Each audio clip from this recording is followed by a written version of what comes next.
2 মাস আগে লজ্জার কথা, আমার ওয়াইফও আমার সাথে রাগ করে চলে যায়, কারণ আমার সংসারে প্রচুর অভাব। আসসালামু আলাইকুম বন্ধুরা। এই খামারটি টিকিয়ে রাখার জন্য আমি এমন কোনো কাজ নাই বন্ধুরা করি নাই। আপনারা দেখতেই পারতেছেন আমি আমার গরুরে কি খাওয়াই দিছি। গত 1-1.5 বছর ধরে আমার গরুরে কিন্তু আমি এইগুলা খাওয়াই। কিসের জন্য? আমার যে ঘাসের জমি ছিল, সেই ঘাসের জমি আমি মানুষের কাছে বন্ধক নিয়েছি। কিসের জন্য? এই গরু বাঁচানোর জন্য। যে আমি ঠেকে গেছি, কিস্তি দিতে পারতেছি না, লোনের কিস্তি, তখন কিন্তু আমি আমার ঘাসের জমিটা বন্ধক রাখি। ঘাসের জমি বন্ধক রাখার পরে আমার গরুর খাদ্যের তীব্র সংকট হয়ে যায়। তারপরেও আমি গরু বিক্রি করি নাই, আমি আমার বুক দিয়ে আগলে রেখেছি আমার গরুকে। তারপরে মানুষের বাগান থেকে কলা গাছ এনে গরুরে প্রথম প্রথম দিছি, খায় নাই। তারপরে আস্তে আস্তে গরুর ঘাসের অভাব দেখে খাওয়া শুরু করে। এরপরে থেকে কিন্তু আমি আমার গরুর নিয়মিত কলা গাছ খাওয়াই। একবেলা করে ঘাসের অভাব হইলে আমি সেই দূর দূরান্ত থেকে মানুষের বাগান থেকে কষ্ট করে এই কলা গাছের ঘানি আমি টাই নাই না, তারপরে আমার গরুরে দেই। গরু কিন্তু খায় ফেলা। আমি প্রথমে ভাবছিলাম হয়তো এই কলা গাছ খাওয়াই দিছে আমার গরুর ক্ষতি হইব, কিন্তু আস্তে আস্তে জানতে পারি, ইন্টারনেটে দেখে, তারপরে ভিডিও দেখে জানতে পারি না, কলা গাছ খাওয়াইলে তেমন ক্ষতি নাই। এরপরে থেকে রেগুলার আমার এই খামার বাঁচানোর জন্য আমার গরুর আমি কলা গাছ খাওয়াই। এমন দিন গেছে আমার গরুর খাওয়ানোর জন্য আমি মানুষের আটাইলা, মানে মানুষ যেগুলা ফালাই দিছে সেই ঘাস আইনা আমার গরুর খাওয়াই আমি গরু বাঁচাইছি, রক্ষা করছি। তারপরেও শেষ মুহূর্তে কিন্তু বন্ধুরা পারলাম না। আমার এই গাভিটাও এই কিছুদিনের ভিতরে বিক্রি করে দিতে হবে, কারণ এই মাসের লোনের কিস্তি পরিশোধ করতে কিন্তু আমার এই গাভিটাও চলে যায়।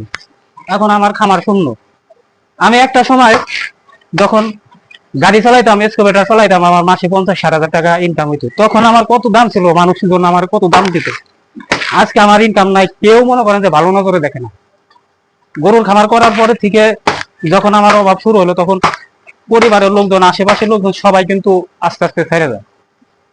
এমনকি 2 মাস আগে লজ্জার কথা, আমার ওয়াইফও আমার সাথে রাগ করে চলে যায়, কারণ আমার সংসারে প্রচুর অভাব।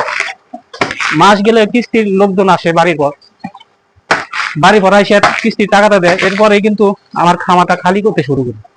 একটা গরু বেশি, আর আমার হৃদয় যে কতটা কষ্ট সেটা আমি কাউকে বুঝাইতে পারি নাই। যে গরু লস হয়েছে, তারপরেও একে বিক্রি করতে গেলে যে কতটা কষ্ট হচ্ছে, এটা আসলে আমি কাউকে বুঝাইতে পারি না।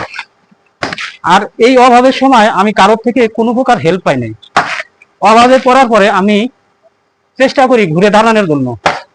আস্তে আস্তে আমি ইউটিউব চ্যানেল খুলি। আমার একটা চ্যানেল আছে, সেই চ্যানেলটা আমি মেনশন করি নাই আমার এই চ্যানেলে, কারণ আমি কারো দয়ায় বা কারো মানে বড় হইতে চাই না, আমি কাজ করে বড় হতে চাই। এতটাই দুর্ভাগ্য আমার, সেই চ্যানেলটা অল্প কিছু ভিডিও দেওয়ার পরে 15,000 সাবস্ক্রাইবার হয়। মনিটাইজেশনের কাছাকাছি যাওয়ার পরে সেই চ্যানেলটাতে 2টা কমিউনিটি গাইডলাইন স্ট্রাইক আছে। সেই চ্যানেলটা 14 দিনের জন্য সাসপেন্ড হয়ে আছে। এখন ভিডিও দিলে সেরকম আর হয় না।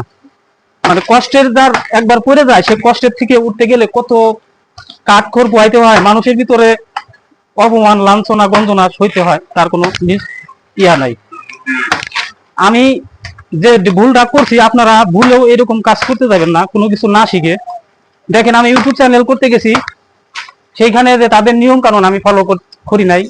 2টা ভুলের কারণে আমার সেই চ্যানেলটাও আজকে 2টা স্ট্রাইক, আরেকটা স্ট্রাইক গেলেই কিন্তু আমার ওই চ্যানেলটা ডিলিট হয়ে যাবে। অনেক কষ্ট করেছি আমি সেই চ্যানেলের পিছনে। এখন গরুর খামারটাও শেষের দিকে। আসলে কোনো কিছু পরিকল্পনা না করে, কোনো কিছু না শিখে শুধুমাত্র আবেগের বসে কোনো কাজ করতে যাবেন না। করতে যাওয়ার পরে লস খাইলে তখন বুঝতে পারবেন। টাকা কামানোর মেশিন যদি সেই মেশিনটা বন্ধ হয়ে যায়, তখন বুঝবেন যে দুনিয়াটা কত কঠিন। আপনার ভালোবাসার মানুষও তখন আপনার থেকে দূরে চলে যাবে। আমার এই কষ্টের কথাগুলো আমি কাউকে বলি না, আমি কারো কাছে হাতও পাতি নাই এ পর্যন্ত।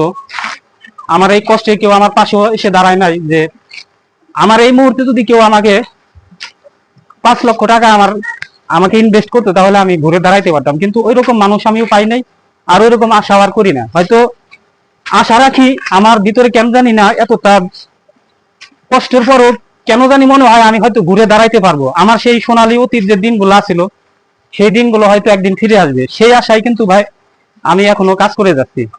মাঝে মাঝে আপনাদের মাঝে আমার এই কষ্টের কথাটা শেয়ার করি কিসের জন্য, এবং কিছু কিছু ভিডিও আপনাদের মাঝে শেয়ার করি এর কারণে যে আপনারা হুট করে কোনো সিদ্ধান্ত নেবেন না। একটা কাজ করতেছেন, ভালো পজিশনে আছেন, মনে হবে যে ওই কাজটা মনে হয় ভালো হবে, ওই কাজটা গেলে হয়তো এর থেকে আমি সুখে থাকতে পারবো। তো অল্পতে সন্তুষ্ট না থাকার ফল কিন্তু হারে হারে ভোগ করতে হয়। আমি যে আপনাদের সামনে কথা বলি, ভিডিও করতে এখানে ইউটিউবে কিন্তু টাকা ইনভেস্ট করতে হয়, ভালো মোবাইল, ভালো ক্যামেরা, ভালো স্টুডিও, সবকিছুই লাগে, কোনো কিছু মাগনা হয় না। মানে আমি এমন একটা হতভাগা যে আপনাদের সামনে ভিডিও করবে, ইউটিউবে ভিডিও করে কথা বলবো, এরকম লোক আমাকে নাই, ধরে কথা বলবে। অনেক বোঝানোর পরে হয়তো আমার ভাস্তি অথবা আমার ওয়াইফ, তাদেরকে খুব বোঝানোর পরে তারা রাগ করে আসে, কারণ এখান থেকেও আমি সাকসেস হতে পারতেছি না। মানে এখন এতটাই ব্যর্থ আমি, কেউ মনে করেন আমাকে আমি যে ঘুরে দাঁড়াতে পারবো বা আমি একজন আবারও টাকা কামাইতে পারবো, এরকম বিশ্বাস আমার প্রতি কেউ করে না, এতটা দুঃখে আছি। তাই ভাই সাহেব, আপনারা যারা আমার ভিডিও দেখেন, কষ্ট হলেও কোনোদিনও লোন কিস্তি করে খামার করবেন না। আর খামার না, শুধু কোনো ব্যবসা করতে যাবেন না, কারণ আপনি যখন ব্যর্থ হবেন তখন কেউ আপনাকে আর ভালো চোখে দেখবে না। এই সমাজ কতটা নিষ্ঠুর, যখন আপনি অভাবে পড়বেন তখন বুঝতে পারবেন। সকলেই ভালো থাকবেন। ভিডিওটি ভালো লাগলে একটা লাইক দিবেন, আমার জন্য দোয়া করবেন, আর চ্যানেলটা পারলে সাবস্ক্রাইব করে এই গরিবের পাশে দাঁড়াবেন। সকলেই ভালো থাকবেন। আসসালামু আলাইকুম।